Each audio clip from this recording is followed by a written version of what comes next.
The Hearing, Speech, and Deaf Center is a nonprofit community agency that has been in existence since 1925. The sole purpose for our being is to empower individuals who have speech, language, hearing, or deafness challenges. The history of the Hearing, Speech, and Deaf Center is really kind of interesting. The wife of the governor of the state of Ohio, Mrs. Anna Pattison, actually founded us as the League for the Hard of Hearing in 1925. It was primarily a social and recreational place for people with hearing loss to go and be able to interact with other people, because people with hearing loss in those days were extremely marginalized. And in the late 1930s, a woman in Cincinnati lost her hearing and was really dissatisfied with the services that were available to her. She traveled the country and came back and convinced the League for the Hard of Hearing to become not only recreational and social, but rehabilitative in nature. And so we've evolved from being a strictly social recreational agency to a professional service provider over the years. Our name has changed from the League for the Hard of Hearing to the Cincinnati Speech and Hearing Center, and finally to the Hearing, Speech, and Deaf Center, to truly represent the constituency that we serve. Our center provides services within the audiology, speech language pathology, and deaf services areas. In audiology, we do prevention of hearing loss, identification of hearing loss, and treatment. In speech pathology, we go out into the community and see people of all ages at our center who suffer from different conditions such as Parkinsonism, strokes, traumatic brain injury, and just little kids who have articulation problems or autism, fluency problems. In our community services for the deaf program, we send interpreters out into the community. We do advocacy and deaf teen programming, anything a deaf person needs to help them access whatever's in our environment. I was raised in a hearing family, and I have deaf grandparents. And my mother is a CODA, child of a deaf adult. My mother has two sisters and a brother. They're all professional interpreters in the community right now. And my husband is deaf, and we are raising our children according to total communication. Total communication is a combination of signing, speech, finger spelling, using hearing aids and listening skills, cochlear implants, just anything that tends to succeed in the communication. The services I receive from the Hearing, Speech, Deaf Center here is interpreting services from Community Services for the Deaf and audiological services. I'm a coordinator for a mental health agency called St. Vincent's, and we provide services to deaf and hard of hearing and hearing children with deaf parents. For so many years, there hasn't been any quality service for those particular individuals, a minority group, in a mental health setting, it's really good to have a direct communication with your clients without the interpreter, and there wasn't anything like that available to them. So we felt like we needed to set up this agency so that we could provide direct services so they felt more connected.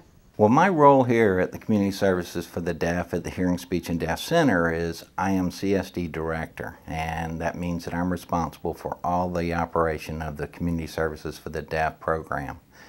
We have interpreters in our area, we have C-printers work in CSD, we've got an advocate who helps people who are deaf when they come in and need help in a wide variety of areas, and we also have an interpreter coordinator.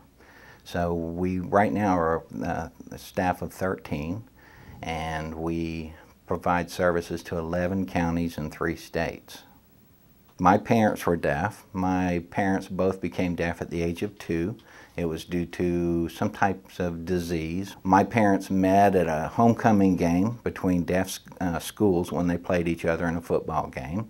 And they were introduced by friends, and then down the road ended up being married, and then they both moved to Charleston, South Carolina, and lived there and had 4 children that are all here.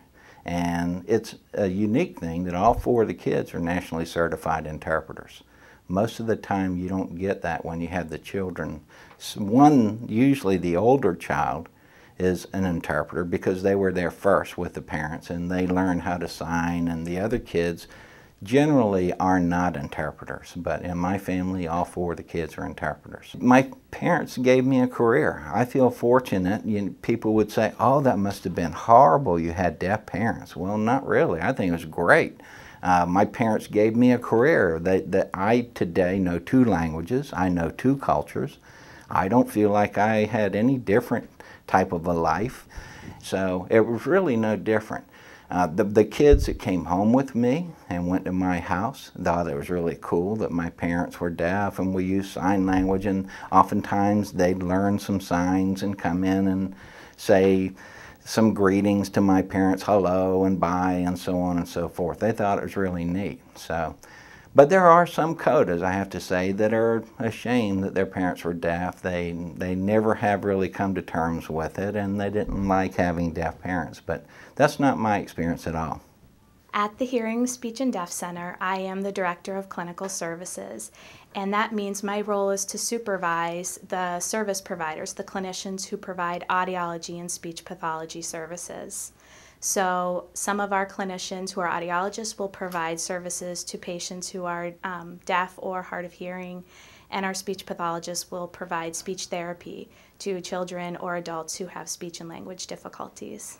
Well, in addition to being the clinical services director, I also am an audiologist by training. And an audiologist, first of all, will attend 4 years of undergraduate school and also, at this point, 4 years of graduate education. The entry-level degree for an audiologist at this time is a doctorate-level degree. Fortunately, when I went through, it was 4 years of undergrad and a 2-year master's degree, but it has changed since then.